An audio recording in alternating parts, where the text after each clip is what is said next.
मी म्हणाले स्वामींना, तुम्ही माझे आहात कोण? स्वामी म्हणाले, वत्सा, तू आणि मी नाही दोन. मी म्हणाले, जीवनाची वाट माझ्या असेल कशी? स्वामी म्हणाले, भिवू नकोस, मी आहे तुझ्या पाठीशी. मी म्हणाले स्वामींना, सांगा तुम्ही कुठे असता? जाते माझी नजर जिथे, तिथे तुम्हीच कसे दिसता? स्वामी वदले, मी वसतो भक्तांच्या हृदयापाशी. कधीही भिवू नकोस, मी आहे तुझ्या पाठीशी. मी म्हणाले स्वामींना, स्वामी माझा हात हाती घ्याल का? चुकलो मी जरी कधी, साथ मला द्याल का? नामस्मरण करत राहा, मग चूक होईलच कशी? स्वामी म्हणाले, चालत राहा, मी आहे तुझ्या पाठीशी. कळली मला चूक माझी, मी उगा प्रश्न पुसले. या जीवनी क्षणोक्षणी स्वामी सामोरे दिसले. मी तुझा आणि तू माझा, स्वामी बदले मजसी. येऊ नको क्षणोक्षणी, मी आहे तुझ्या पाठीशी. हॅलो, नमस्कार, कसे आहात सर्व? मस्त आहात ना? मस्तच राहा. सर्वांना सर्वप्रथम श्री स्वामी समर्थ. तुम्हाला सर्वांना आजचा दिवस खूप छान आनंदाचा आणि आरोग्यदायी जाओ. तर आज आहे आपला स्वामी महाराजांचा प्रकट दिन, म्हणजे ज्या दिवशी स्वामी या भूतलावरती अवतरले होते. तर म्हटलं चला आज प्रकट दिनानिमित्त काही छान पूजा करायची मला. तर काय करू म्हणून माझा असा विचार चालू होता. तर वेगळी अशी पूजा मांडू का? तर म्हटलं नको, मंदिराच्या इथेच पूजा मांडूया. तर म्हणून जे माझ्याकडे देवींच्या वेळेला म्हणजे मार्गशीर्षच्या वेळेला ज्या मी माळा आणल्या होत्या, तर मी विचार केला की आज मी मंदिरालाच आणखीन छान असं सजवते. तर म्हणून ही अशा प्रकारची बघा, ही नॅनो टेप नवीन आलेली आहे, जी आपली डबल टेप असते ना तशासारखीच ही असते. दोन्ही साईडने चिटकते आणि एकदम ट्रान्सपरंट असते. आणि याला गम जो असतो, ग्लू जो असतो, तो पण खूप म्हणजे सॉलिड असतो, की लवकर पटापट चिटकतं आणि लवकर निघतही नाही. तर म्हणून मी दोन्ही साईडला पहिले त्या स्टिक ज्या आहेत त्या चिटकवून घेतल्या. आणि या ज्या माझ्या माळा आहेत त्या खरंच खूप छान आहेत. त्या ॲमेझॉनवरून मी मागवल्या होत्या आणि इतका त्यांचा पुरेपूर वापर मी केलेला आहे ना, आणि लावल्यानंतरही इतकी सुंदर भरगच्च आणि छान वाटतात. अक्षरशः खरोखरच्याच माळा लावलेल्या आहेत का असंच म्हणजे आपल्याला भास होतो. तर दोन्ही बाजूंनी बघा मी अशा माळा व्यवस्थित चिटकवून घेतल्या आणि मी तुम्हाला दाखवते की त्या आता कशा दिसतात.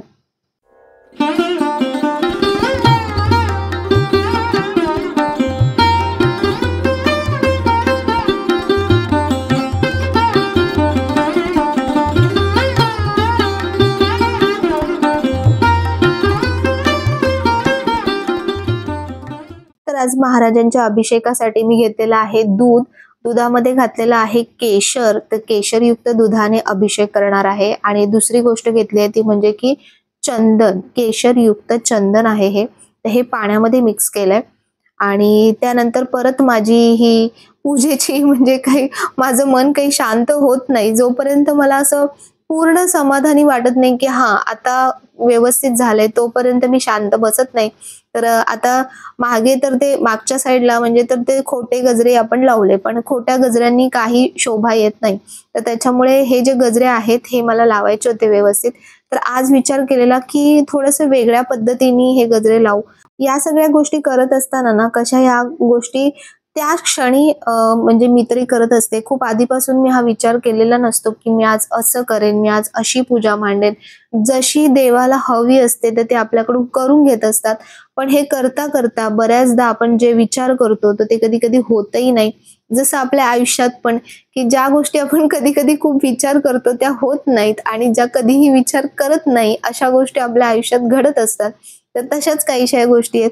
तर जो प्लॅन केला होता तो प्लॅन पूर्णपणे फ्लॉप झालेला आहे आणि मी पूर्ण गजरा परत सगळा काढला. आणि जसं बॅक टू पॅव्हेलियन म्हणतो ना तसंच परत जे नेहमीचं असतं तसंच मी लावलंय. आणि आता बघा आपला म्हणजे आपलं मंदिर, देवघर असं छान सुसज्ज झालेलं आहे आपल्या पूजेसाठी.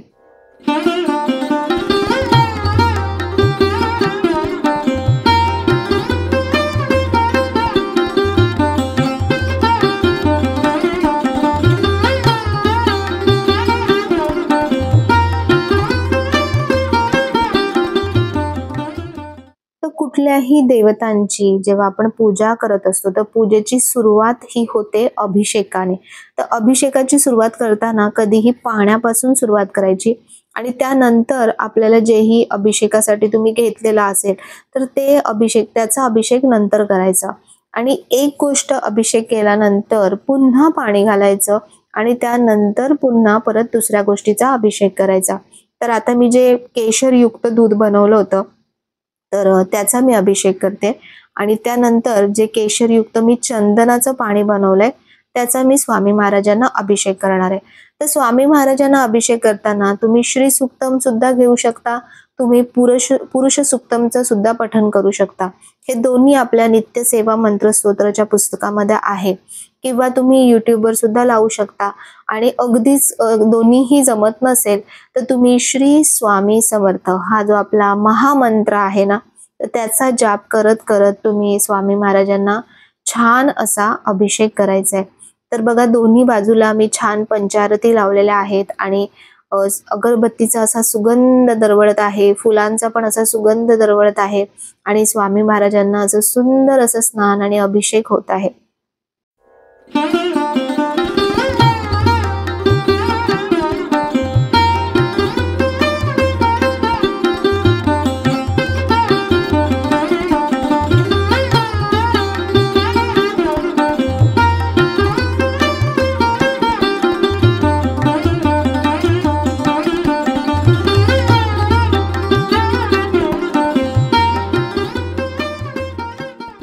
तर महाराजांचा अभिषेक आणि पूजा करता करता मी आज तुम्हाला ती गोष्ट सांगणार आहे की प्रकट दिनाची जी गोष्ट बऱ्याच जणांना माहिती नसेल की महाराज कसे प्रगटले. तर इसवी सन 1457च्या सुमारास श्री नृसिंह सरस्वती स्वामी महाराज यांनी गाणगापुरास निर्गुण पादुका स्थापन केल्या व त्यानंतर शैल यात्रेचे साधून ते कर्दळी वनात अदृश्य झाले.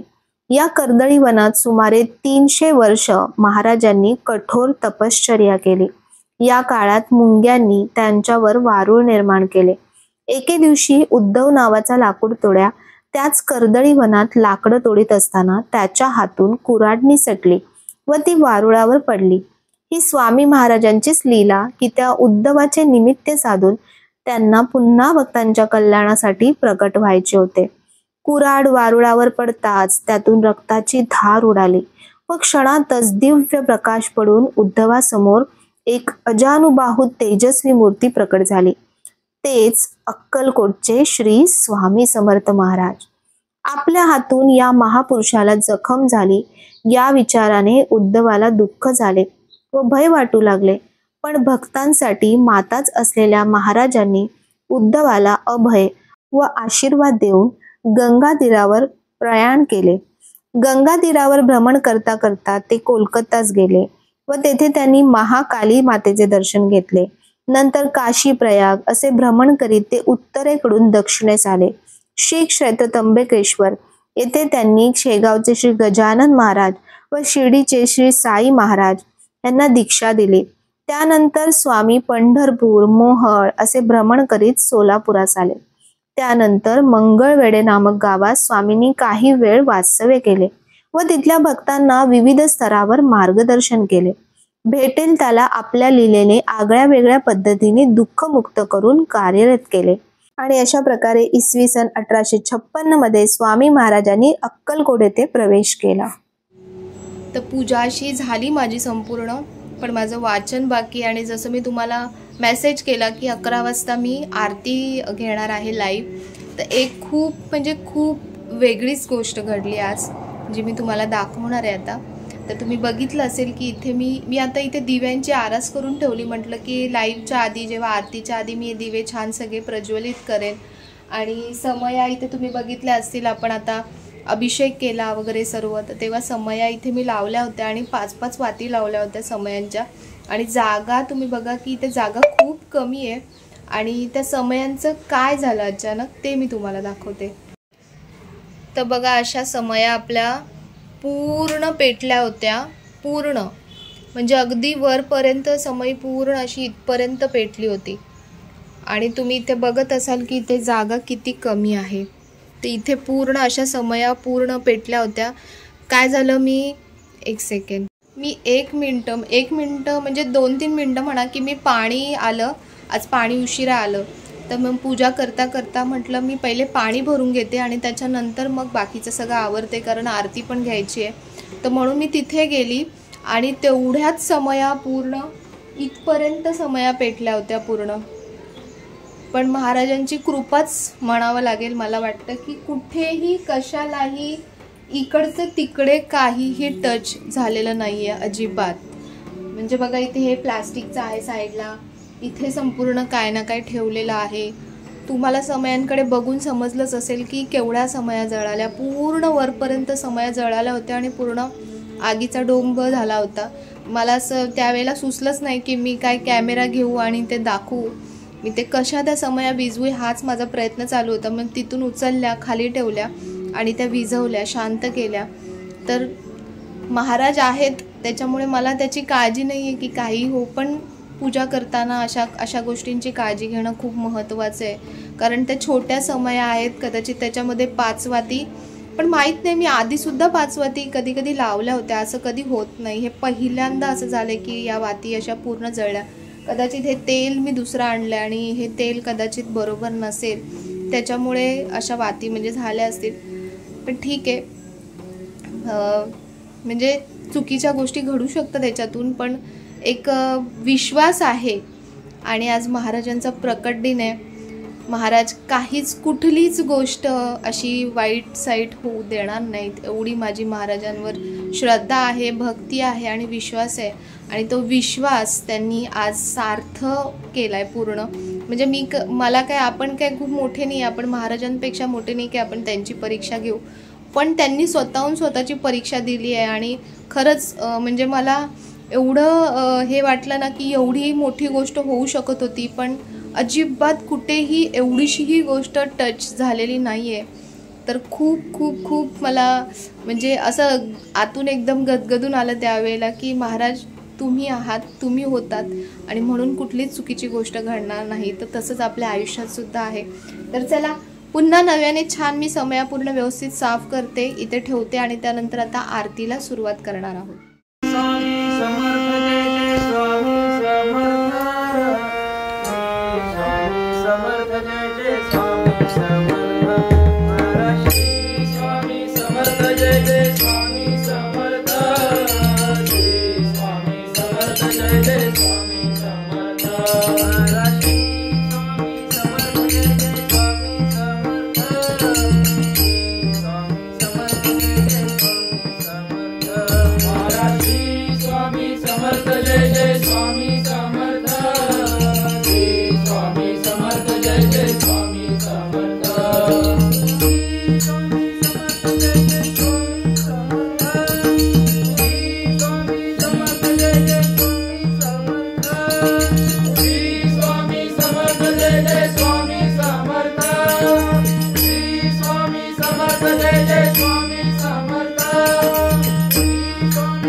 तर अशा प्रकारे स्वामींची आजची प्रकट दिनाची पूजा अशा प्रकारे खूप खूप खूप खूप खूप छान झाली.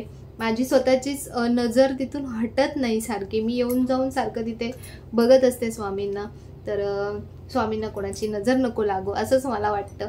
पण हे जे मी तुम्हाला दाखवलं ना समयांच्या बाबतीत, हे खूप खूप डेंजर प्रकार झाला होता तो. आणि तो म्हणजे काय माहीत नाही, भीती नाही म्हणता येणार, भीती तर मला नव्हतीच. कारण लिटरली म्हणजे ते मी शूट पण नाही करू शकली, कारण ती तशी कंडिशन नसते की त्यावेळेला आपल्याला एवढं सुचत नाही की मी कॅमेरा उचलू, मी ते शूट करू, मी तिथून कसं उचलू ते. कारण पूर्ण समयानं अशा गरम झाल्या होत्या, एकदम उचलताही येत नव्हत्या.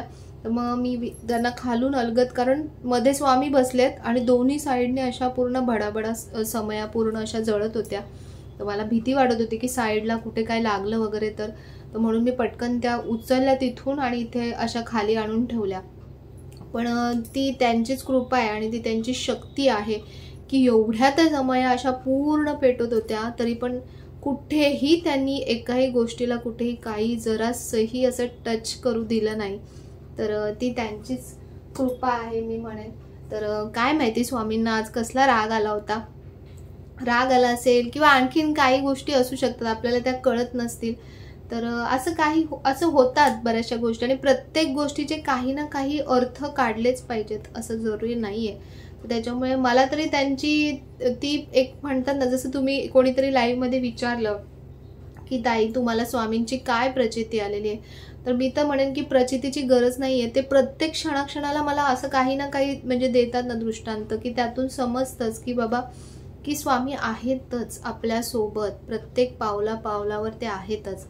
तर त्याच्यामुळे ते म्हणजे असं ते जळत जरी होतं ना, तरी माझं मन म्हणजे असं शांत होतं. मला असं काही खूप असं कुठे एकदम असं काहीतरी वाटलं नाही की अरे काय झालंय काय नाही, असं नाही झालं. मन शांतच होतं. एक मन जसं आपण सांगतो ना की जे ब्रह्मांड नायक आहेत ते स्वतः बसलेत, तर ते कधीच कुठली गोष्ट अशी चुकीची होऊ देणार नाहीत. तर तो एक विश्वास होता, आणि तो विश्वासच स्वामी नेहमी आपल्याकडून बघत असतात, मागत असतात. तर अशी एक गोष्ट झाली. आणि दुसरी गोष्ट म्हणजे की बरेच जणांनी विचारलं की ताई चेहऱ्यावरती खरंच खूपच म्हणजे हिटच्या पुळ्या आल्यात. तर दुसरी एक तुम्हाला प्रचिती सांगते. तर ज्यांना प्रचितीच्या भाषेमध्ये समजते तर त्यांना प्रचिती सांगते की जवळपास 5 दिवस झाले, म्हणजे माझी जी मासिक धर्माची जी तारीख असते तर ती येऊन गेली, म्हणजे होऊन गेली. तर जवळपास माझं असं आणि कधीच होत नाही, जेव्हा तारीख असते तारखेच्या आधीच मासिक धर्म येऊन जातो किंवा त्या तारखेला. तर आता मला खूप टेन्शन आलं होतं 2-3 दिवसांपासून, कारण कंबर माझी जवळपास 5 दिवस झाले कंबर प्रचंड दुखते. आणि असं सारखं वाटतं जेव्हा आपल्याला बघा, स्पेशली लेडीजला, महिलांना, माझ्या मैत्रिणींना माहिती असेल की जेव्हा आपले मासिक धर्म यायचं असतं तर ते आधीपासूनच कंबर दुखायला स्टार्ट होते, आपल्याला हिंट लागायला सुरुवात होते की येईल करून आता. तर असंच मी खरंच किती वेळा तरी बाथरूममध्ये जाऊन ती गोष्ट चेक करायची की आलंय का असं. पण मनात एक दृढ निश्चय होता आणि एक विश्वास होता. मी स्वामींना, म्हणजे ती गोष्ट काय स्वामींना सांगण्यासारखी नाही आहे, पण तरीही असं मला वाटत होतं की स्वामी नाही, मला प्रकट दिनाची पूजा ही भेटलीच पाहिजे. मला माहीत नाही, माझा हट्ट आहे हा की प्रकट दिनाची पूजा मला भेटलीच पाहिजे. आणि दुसरं मन असं सांगायचं की ठीक आहे जाऊ दे, आता आलं तर आलं, ती नैसर्गिक गोष्ट आहे, आपण त्याला काही थांबवू शकत नाही. पण दुसरं मन लगेच सांगायचं की नाही स्वामी असं होऊच देणार नाहीत, म्हणजे होणारच नाही असं.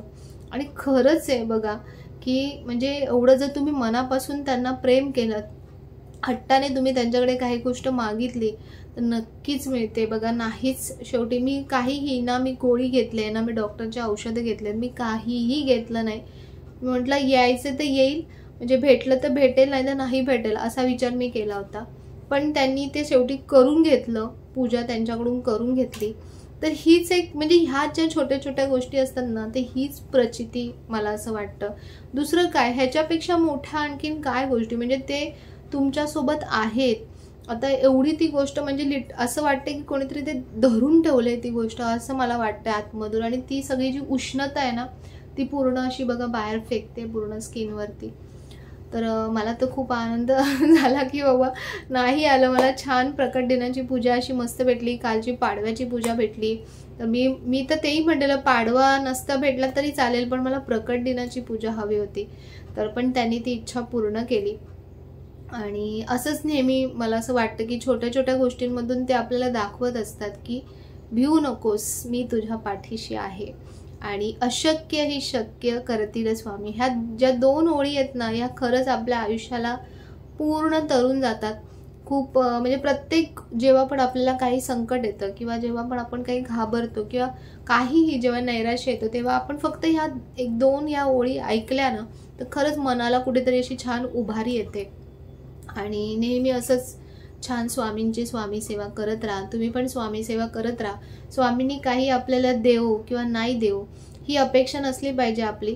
फक्त आपण कधीतरी एक मूल म्हणून आपण आपल्या आईकडे जसं हट्ट करतो, तसं कधी कधी मी हट्ट करते त्यांच्यासोबत, पण तो प्रेमाचा हट्ट असतो की त्यांची पूजा मला मिळावी, हा माझा हट्ट होता. आणि ते त्यांनाही कळतंय की मी कुठल्या गोष्टीसाठी हट्ट करते, आणि म्हणून त्यांनी तो हट्ट पूर्ण केला. तर तसंच आपण पण म्हणजे स्वामींची अशी, जसे ते आपल्यावरती प्रेम करतात ना, निस्वार्थ प्रेम करतात, तसंच प्रेम आपणही त्यांच्यावरती केलं पाहिजे. आणि आज प्रकट दिन आहे, तर प्रकट दिनाच्या दिवशी तुम्ही छान अन्नदान करा. लाईव्हमध्ये मी आरती घेतली होती, पण आरतीचा आवाज व्यवस्थित येत नव्हता, माहीत नाही, कदाचित नेटवर्कचा काहीतरी प्रॉब्लेम होता. त्यामुळे आरतीचा आवाज व्यवस्थित येत नव्हता. मला असं वाटलं की सगळ्यांना स्वामींचं सकाळी सकाळी खूप छान असं दर्शन मिळेल, आणि म्हणून मी सकाळी सकाळी म्हणजे 11 वाजता लाईव्ह आरती घेतली होती. आणि त्याला पण उशीर झाला होता, कारण ते दिव्यांचं जे प्रकरण झालं. तर ह्या समया पण आहे ना, छोट्या समया आम्ही आता चेंज करणार आहे, कारण त्या खूप गळतात पण आणि व्यवस्थित जळतही नाही. त्या पूर्ण अशा वाती पूर्ण जळत जातात, व्यवस्थित नाही जळत आहेत. तर जशा मोठ्या समया घेतल्यात ना, मी विचार करते की त्यामध्ये छोटी साईज अशी समयांची घेईन, कारण समया पंचारती लावल्यानंतर खूप सुंदर दिसतं. जसं तुम्ही अभिषेक करताना बघितलं असेल की पंचारती जळत होत्या तर किती सुंदर दिसत होतं. आणि खूप मोठ्या समया सुद्धा मी काढून ठेवल्या होत्या की त्या समया लावेन, पण नंतर म्हटलं की इथे मोठ्या समया लावल्या तर इथे जागा कमी आहे आणि इथे तिथे लागू शकतं. त्या हिशोबाने मी या छोट्या समया परत काढल्या. तर त्यांनी असं केलं. तर असो, आता बघू समयांचं या काय करायचं आपण. तर अशी आजची प्रकट दिनाची आपली छान पूजा झाली. संध्याकाळी मी बघेन मंदिरात वगैरे, मठात जाऊन येईन आणि छान काहीतरी गोडाचा आता नैवेद्य वगैरे करणार आहे मस्तपैकी महाराजांसाठी. तर महाराज अशीच तुमची जी कृपा आहे ती सर्वांवर अशीच राहू दे. आणि हे जे वस्त्र आहे ना, हे वस्त्र मी शीतलताईंकडून घेतलंय स्वामी मूर्ती आर्टमध्ये. त्यांनी स्वामींसाठी एकापेक्षा एक असे सुंदर मला 5-6 कलर असे छान शिवून दिलेत मस्त, आणि खरंच खूप सुंदर दिसतात स्वामी त्याच्यामध्ये, छान दिसतात अगदी वस्त्रामध्ये, मस्त दिसतात. मी पण आज छान असा मोगऱ्याचा गजरा घातलाय, तर छान वाटतंय. घरात वातावरण एकदम प्रसन्न आणि असं सुंदर वातावरण वाटतंय. तर तुमचा पण दिवस आजचा असा छान जाओ, मस्त जाओ. तुमच्यावर पण स्वामी महाराजांची कृपा कायम राहो, हीच स्वामींकडे नेहमी प्रार्थना करते. तर चला, आजचा व्हिडिओ कसा वाटला? आवडला असेल तर नेहमीप्रमाणे लाईक करा, शेअर करा, सबस्क्राईब करा. पुन्हा भेटूया आपण उद्याच्या नवीन व्हिडिओमध्ये. तोपर्यंत सर्वांना बाय आणि सर्वांना श्री स्वामी समर्थ.